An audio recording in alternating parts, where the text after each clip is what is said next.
Impressive, because we played against an incredible side, team that's in an unbelievable run of form. Only lost once, won all the other games. So yeah, if you then can win against them, but also with the performance we had, that's very positive. But apart from everything we can say, we beat them because of a set piece. So it's nicer to talk about this if you win, because if you lose, people come up with that I try to find excuses.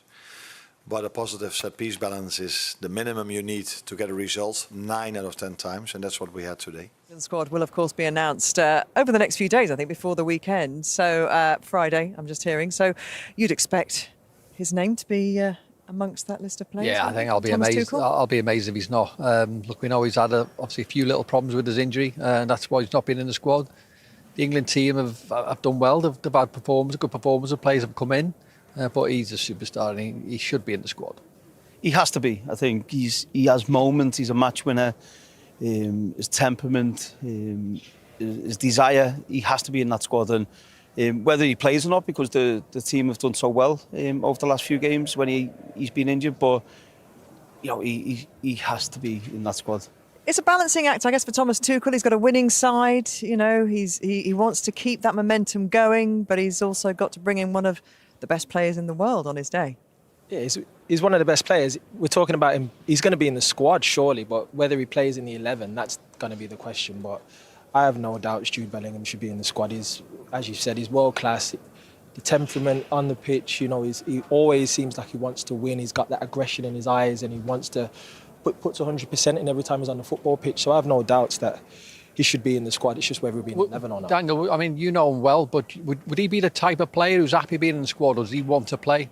I think every player wants to play. I think all of us here, if you said to us, hey, you want to be in the squad, it's like, it's good to be there, but in the end, your job's to play. Like, it's an honour to always put the England shirt on, but when you're in that squad, you're thinking, I want to touch the grass. He's a fighter. Yeah. You can see that from everything he does. He's a fighter, and if he's in the squad and he's not in the starting 11, then he'll fight his way back into that. I've no doubt about that. Ended up apologising, didn't he, when he used a word to describe his behaviour that he said his mum would be, that's it, as in Thomas Tuchel's mum, would be repulsed by. And he was talking about the kind of gesticulating that sometimes he can do when he's in an England shirt. Do you think that was a kind of trying to temper that behaviour? Can you temper that kind of behaviour? I think that it's each person's different. Everyone shows their emotions differently on the football pitch.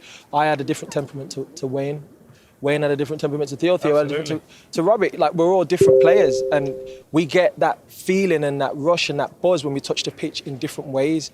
That might be what gives him his edge. That might be what pushes him forward, and you can pull that back. I played with Luis Suarez, plays on the edge, you know, and it's like one challenge or whatever it may be, but that's what pushes him, that's what drives him. So I think with Jude, it's a similar thing. Like, he needs that.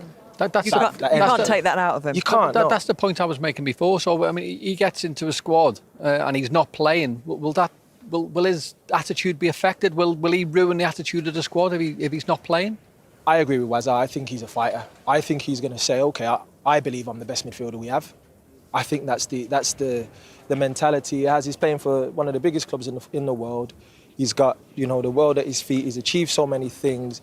He understands that there's a new manager who's managing the squad, and he's got big decisions to make, but he fancies himself. I'm sure he had to play it down, but he's going to expect to feel like, yeah, I'm good enough to start. But all of us have been in the England environment as well, and there's going to have to be a different side of it from him, of course, but the staff will be keeping an eye on his behaviours away from the actual playing side of it as well, I would have thought. However, look, like the guy said, you have to find a way to get Jude Bellingham in this team because he's exceptional for me. You lose emotion. You feel like over the last few years, the emotion's gone out of the game.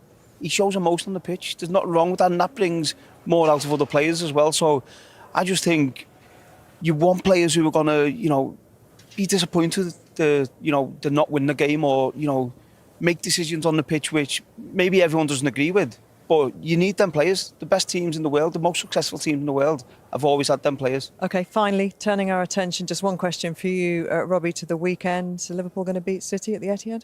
I mean, you're asking the wrong person, aren't you? There's only one answer I'm giving, Gav, isn't it? I think Liverpool win, yeah.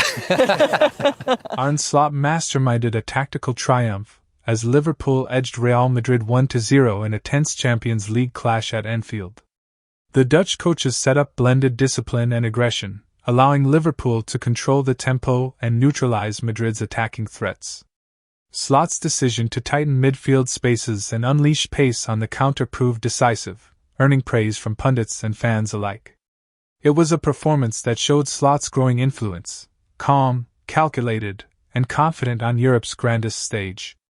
After the match, Captain Virgil van Dijk expressed pride in the team's unity and resilience, crediting Slot's game plan for their composure under pressure.